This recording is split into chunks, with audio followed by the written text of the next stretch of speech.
as we know, force means simply we can write it as any push or pull. Force means any push or pull. We can simply call it as force. So either we are pushing or pulling an object, simply we can say that one as a force. Now a force can create translatory motion, that means rectilinear motion or curvilinear motion also. Curvilinear motion also. So these two are possible due to force. So here the condition is when an object is free to move. So that means these conditions are possible only when object is free to move. Then only these things can be happen.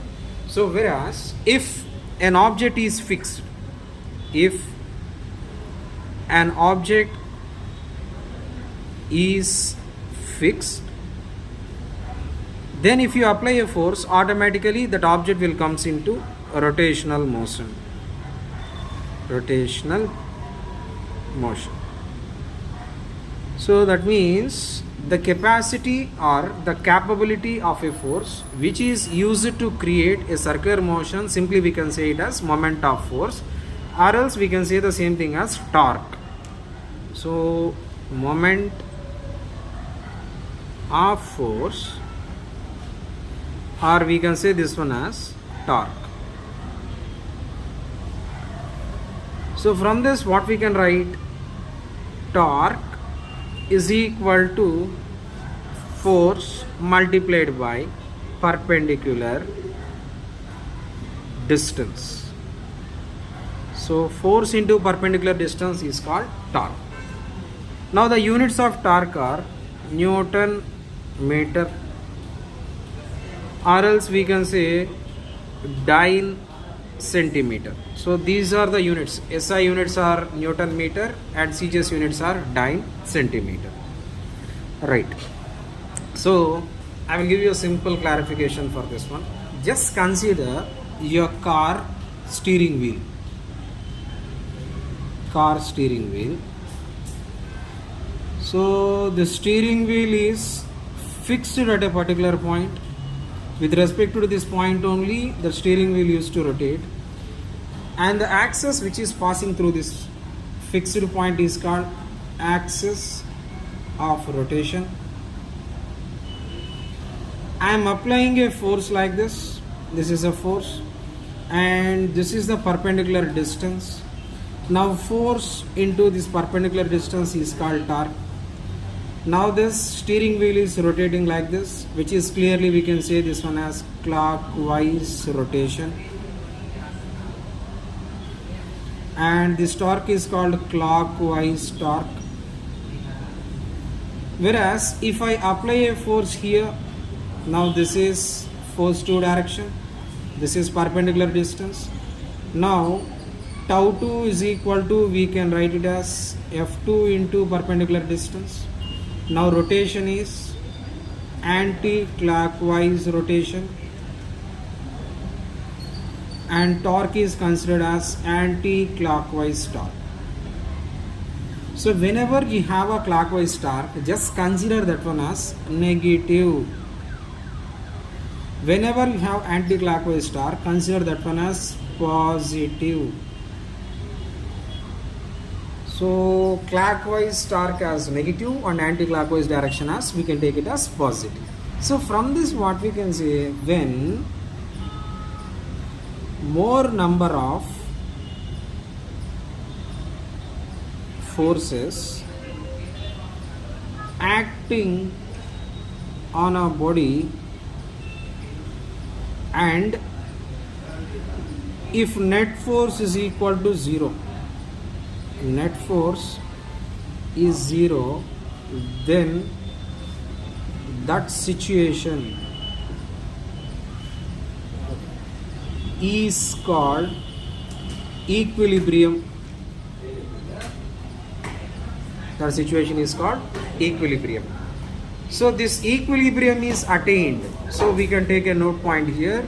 When equilibrium is attained, then we can say acceleration of the system is 0. So whenever net force acting on a system is 0, automatically we can say acceleration of the system is 0, right? So we entered into the point equilibrium. Basically equilibrium is classified into two. So we can say them as static equilibrium, number 2 dynamic equilibrium. Static equilibrium and dynamic equilibrium, these are the two different type equilibriums that we have. So again, to simplify this dynamic equilibrium is also classified into two, and overall we can classify these equilibriums as three.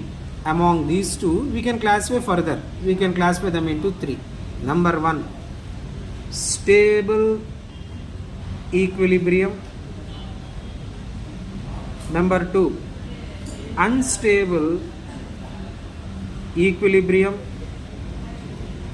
Number 3, neutral equilibrium. So let us see, so what are these stable, unstable and neutral equilibriums now? Number 1, stable equilibrium.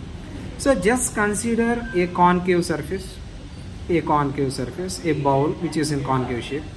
I placed a marble here. If I apply force on this marble either direction, it will go up and again further it will come down. It will go up and further it will come down. Finally it will comes to rest at the same position. It will rest at its mean position. We call it as stable equilibrium. Suppose consider a convex surface. If you place a marble on the top of the convex surface, if you apply force on it, automatically it will change its position and it will never comes to its original position on its own. So this type of equilibrium is called unstable equilibrium. Unstable equilibrium. Next, third category is neutral equilibrium. So neutral equilibrium, so we can write here, if an object is kept on a horizontal surface, if you apply force in any one of the direction, after traveling certain distance it will comes to rest. So this type of equilibrium is called neutral equilibrium.